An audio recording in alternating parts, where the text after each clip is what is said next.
Good morning, everybody, or afternoon, I should say. It's Friday, July 27th, 2018. Actually looking for this live, and I can't find it on my channel. Here we go. Okay. Hey, Cynthia. Nice to see you. Hi, everyone. Thanks for being here. Hi, guys. Awesome. So for anyone who's watching this later, just know this is a live stream. So if you're hearing me saying hi to everybody in the comment section who are all absolutely fantastic people, my gosh, I love you guys. Hi, everyone. Thanks for being here on this Friday afternoon. West Virginia, hello. Hi. I love you too. I didn't, just to give you guys an idea. Oh, and morning on the left coast. You're absolutely right.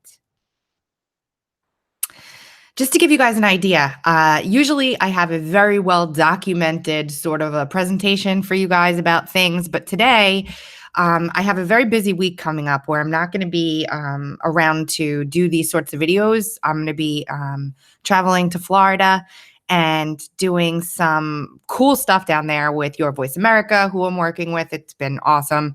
And a little special event with a potential gubernatorial candidate, and just some cool stuff that I'll be doing down in Florida this next week.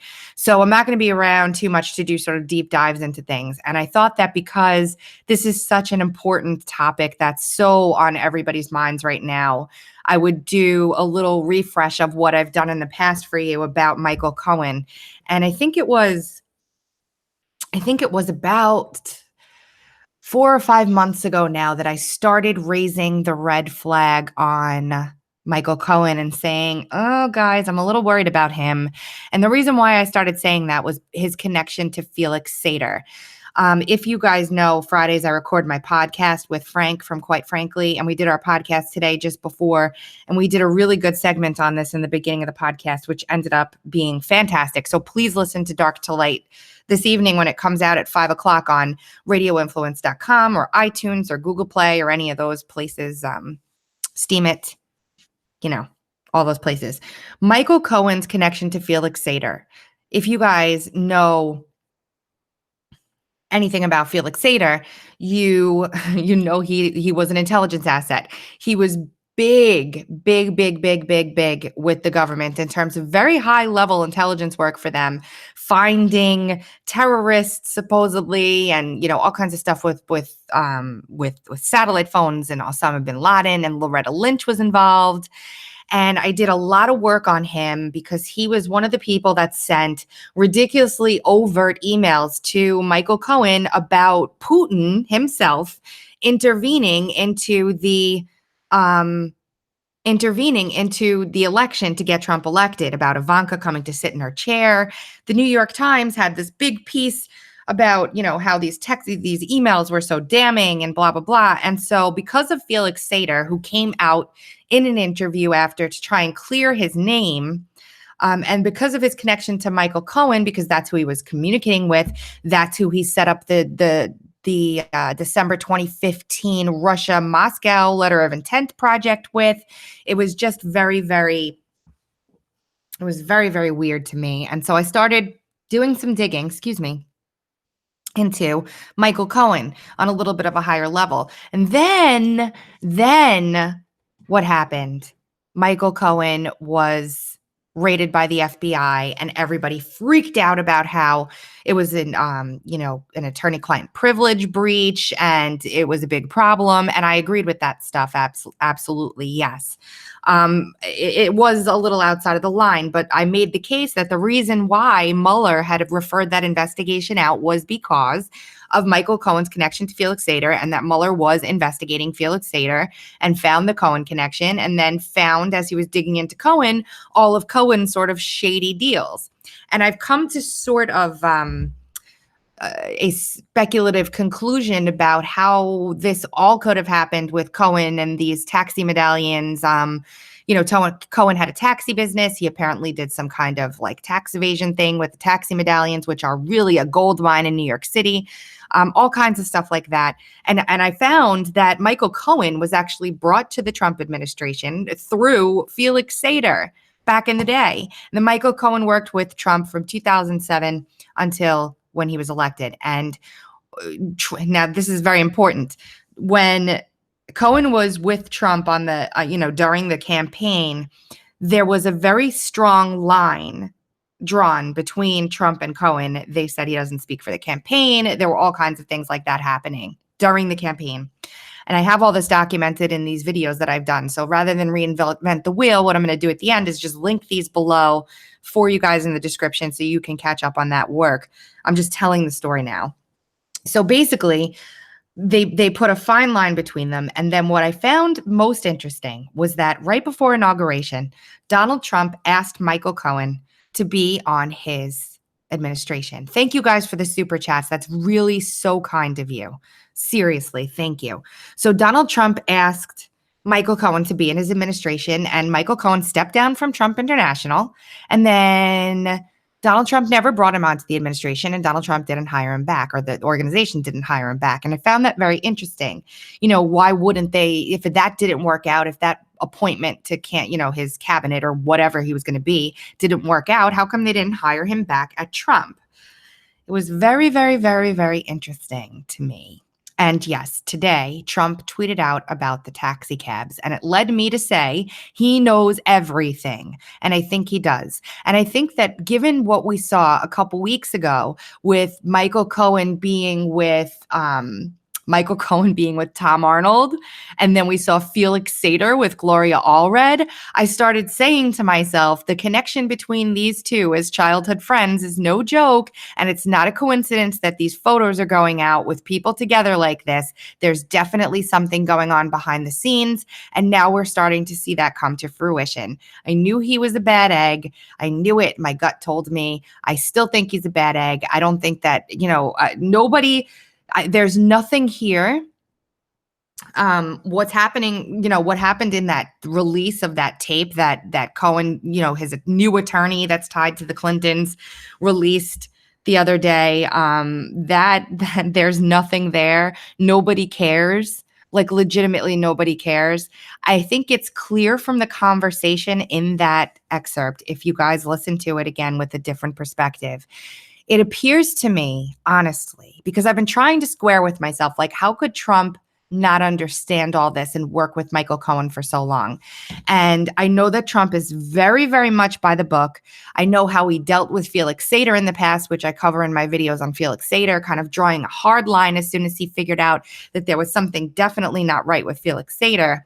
I think that Trump didn't ask and wasn't told. So in other words, I think that Donald Trump didn't know what Cohen was doing on his side in his personal life, and didn't ask what he was doing on the side in his personal life. And I don't know that he suspected that conversations were being recorded. But if these conversations were being recorded in New York, it's a one-party consent state. So Cohen has every right to record that under the law. Is it ethical? Absolutely not, but it's not illegal. That being said, we don't know what else he recorded. It appears that today it's dripping out that he also recorded things about with reporters and things like that. So I've been kind of towing the line, jumping completely onto the Cohen is a horrible guy ship, only because we don't know what else is coming out. But given the media posturing and what we're seeing lately, and still applying the fudge rule, we can kind of deduce that Cohen's probably in deep crap, and he's probably trying to work with the crew that's trying to take down the president on like decades-old sexual charges of, infidelity, which nobody cares about. And I think it's horrible. Cohen is more ingrained in the Russiagate scandal than he'd have you believe. And a lot of people might say from the other side, well, can't you see how this implicates Trump? And my answer is no. It doesn't implicate Trump. From all the looks of it, to me, it appears as though this could have been, by all intents and purposes, an operation that had been going on for a very long time. In other words, Sater was working for the government when he was meeting with Cohen back then. When Cohen started working with Donald Trump, Sater was working with the government. Loretta Lynch was buddy with Sater in the intelligence community in terms of what he was doing for the Department of Justice and the FBI, and even I think the CIA at one point. So I'm just saying that it looks like this could have even been something longer. Now, this is just my intuition speaking. I don't have a crystal ball to look back and see what the plant was, but it's quite obvious that what's happening here. If you go to the Seth Abramsons of the world, you'll see them saying that this is all so damning and he's going down an obstruction of justice and blah, blah, blah, blah, blah, blah, blah, blah, blah. It's all nonsense. It's all nonsense. So I just wanted to get you guys that information about Cohen. It goes back a long way with him. He's been a part of things that have been inside the dossier outside of Prague, which he didn't ever travel to. He was used in the dossier. They talked about the project in Moscow. It's just too convenient for me to think that this was all just blown over Cohen's eyes when he knew Sater for a really long time. In addition to that, Cohen, I posted a tweet yesterday. Let me find it really quickly. Cohen came out when he made a statement to Congress and he said there was no collusion. Nothing ever happened like that. I didn't say anything like that, blah, blah, blah. He went out in a statement under oath and said all of these things and now he's taking it back. I said here, if you guys didn't know, Cohen came out and supposedly said, by the way, guys, Donald Trump knew about the Trump Tower meeting that Trump Jr. had with Veselnitskaya, which we don't have to relitigate all over again for the entire world. You guys know the deal with that, I hope. If not, let me know. But basically said that Trump Jr. knew about it. And somebody on my list, on my followers list, who was amazing, you people are all freaking fantastic, which is this person here, LostSoul_76, found this tweet that Cohen made back in 2017 when this was all breaking that said, so proud of Donald Trump Jr. for being open, honest, and transparent to the American people. This nonsense needs to stop. So which is it, Michael Cohen? Which is it? And why are you so scared? I mean, what did you do, guys? What did you do? Somebody here in the comments is saying that Cohen went to some school that is a known CIA school. I'm trying to find it again. Yeah, Lanny Davis has other connections too that I'm digging into, but that stuff takes a lot of time to get done. So I'm working that stuff. But yes. And yeah, somebody's also saying the Veselnitskaya thing. She met up with Glenn Simpson the day before and the day after. Coincidentally, the case they were working when they were supposedly meeting up was none other than Bill Browder and Prevezon. Okay, so this is all a big circle of crazy connections. I mean, literally everything is connected here. And Michael Cohen is no exception. I really implore you guys to take a look through some of the things that I'm going to put in the description box as soon as I'm done here and just catch yourself up. I'll put, if you go back to my Twitter, I've been kind of saying it over and over again, just to remind people, look at this thread I did back in April, not because I'm trying to be right and say, look, I knew, just because I did a lot of really in-depth research back then into all this, and it's all detailed there. So I wanted to show everybody again what I said back in April on the record-ish about Cohen. So there's a lot of good stuff happening, guys. I know last week was a little bit of a Debbie Downer week for us. I know that I kind of went a little crazy on the rant on Tuesday about all the stuff going on with James Gunn, and it's just something I'm very passionate about. That means a lot to me, and it's not necessarily political corruption yet, anyway, but there's a lot of stuff going on. A lot of people doing really good work into Nixium and all kinds of stuff like that. And I usually leave that sort of thing to the pros in that area. But it is something that I do pay very close attention to, and I have done work on in the past, and I will continue to raise awareness to that sort of a thing. Yeah, and that's really it. You think Cohen... And then there's Stormy Daniels is getting a divorce. That means that her husband can testify against her. Just saying, if he's a jaded husband. And what else could possibly... Really. And then we have, I got into a little bit of a debate yesterday about Ocasio-Cortez, who is basically endorsing the person who harmed the Davos yacht. I have to tell you guys, I love my progressive friends. I love you guys. You're honest, hardworking, beautiful people. I know a lot of you watch my channel because you're so passionate about the truth. You're so passionate about the truth, and you're good people. But socialism is not the way to go. Not the way to go. It's just not. It's horrible. It's the antithesis of freedom. It's the antithesis of liberty. It's the antithesis of what this country was founded on. And it seems noble. Everybody gets their fair share. But if you really, really look at the core concepts of socialism, it's an evil, evil, evil, controlling, disgusting system of government that never works and never turns out well for anybody. And that is just the way it is.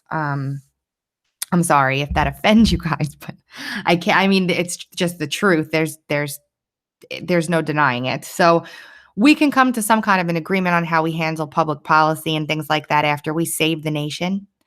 But as soon as we save, until we save the nation, let's just keep it to rooting out this corruption together and, getting people to understand what's happening around us and getting the truth out there as best as we can. Before I go, I just want to say one more thing to you guys about Mueller. For a long time, still, I look at Mueller from two different sides of the coin. I've done a bunch of videos about Mueller being possibly a good guy, doing an investigation into the bad guys, and I've taken a lot of heat for that. I've never tied myself to it 100%. I've never done a video of the other side because that's obvious. And you can turn on the news and listen to any right-wing pundit or really anybody at this point now and listen to how horrible Mueller is and this is a big witch hunt. I just wanted to advance another possibility. And I really honestly, like, from the way the news cycle goes, there are some weeks where I'm like, what a moron. How could I ever have thought that could be even possible? And then I'm like, and I go back and forth about it. I really do. And then there are some things that happen, like this stupid story about how he's supposedly looking through Trump's tweets for obstruction. And I'm like, this is just a big, ridiculous fake news leak to keep people distracted. And I start to wonder, given that he's probing Cohen and, Sater and all of that. And it looks from the outside like he's going after Trump hard. But I really want to see what happens in the Manafort case. There are two of them. As we know, those immunity deals came out, the 5, and Podesta wasn't one of them. But Technofog on Twitter and a bunch of other people seem to think that Podesta immunity may be coming in the DC case. Tucker Carlson sort of doubled down on it, saying that, that's what his sources were talking about. And it wasn't the Virginia, unless I'm mixing the two up, which is quite possible because this isn't confusing. This is confusing. Anyway, so, I mean, we could rattle on and on about this and talk about this for a really long time. But I it's just a very crazy, complicated world we live in right now. And everything seems to be interconnected with everything else. And I just also wanted to give you guys a heads up. Thank you guys for being here with me today. This is the thing. I don't talk about drama on my channel very often at all, actually. And P.S., I'm very happy that SGT Report is back up and running and he got his channel back. I really am thrilled for him. He absolutely deserves it. I'm glad if I played any small, tiny little part in that, I'm very happy that I did it. But I don't talk about drama very much on this channel. It's really a waste of time. It is ridiculous to divide people and pay any attention to it. But I want to warn everybody that I see this happening again. It comes in waves, like once a quarter, where this little bubble starts to come and you can start to kind of see the forest for the trees. And you can see that there's some other kind of wave of attacks coming after truthers. Not me specifically at this point in time, but some other people that I care very deeply about seem to be somehow garnishing a target on their back. And I just want to make everyone aware to be very cognizant of who's saying what and why and what their purpose is and what they're really trying to accomplish. and to always use your gut in who you trust and who you go to for information, to always double, triple, quadruple check everything yourself.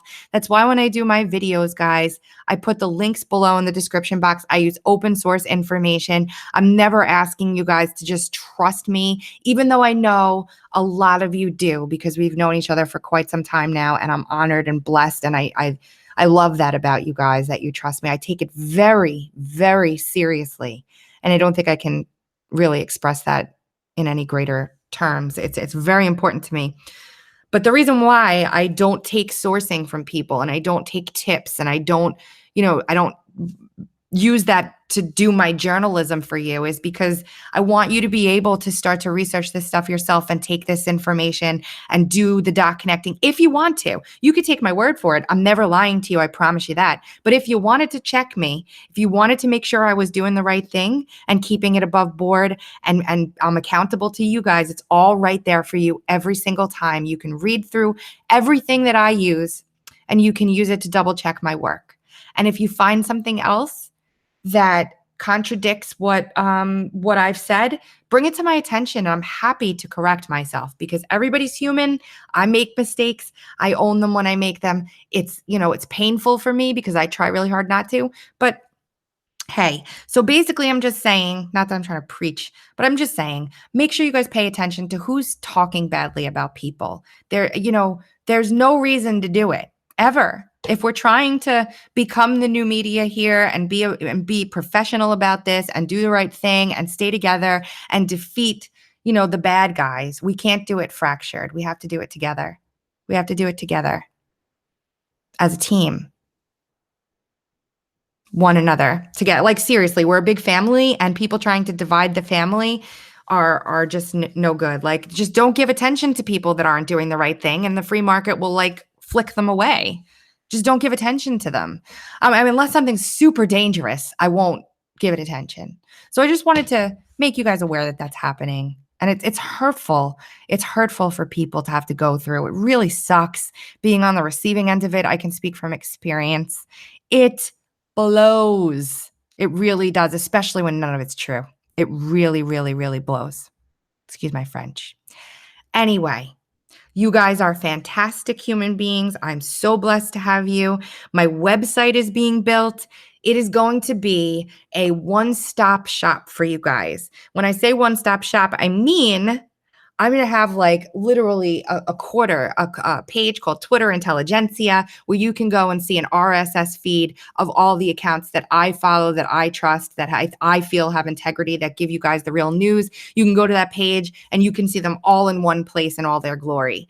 And if any one of those guys is doing something promotion-wise, like I know Stealth Jeff has a book out, I would be happy to put his book on my website. I'm going to have a page that is literally just my raw research, which means that the documents like this, I'll show you.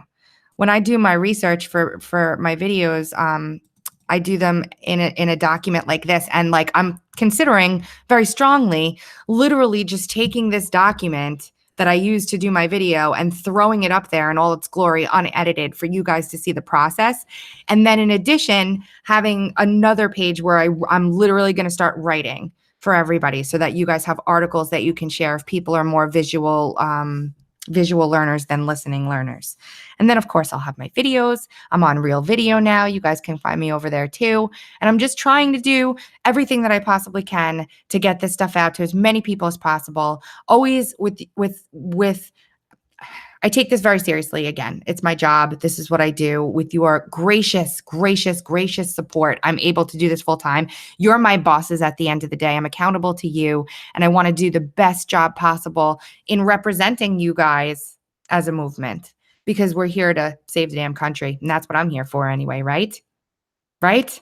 So guys, I love you. Have a wonderful weekend. I will see you live probably on Sunday from my destination. Maybe Saturday I'll have a few surprises too. Lots of amazing stuff happening. We're moving in the right direction. Things are happening, guys. So stay positive.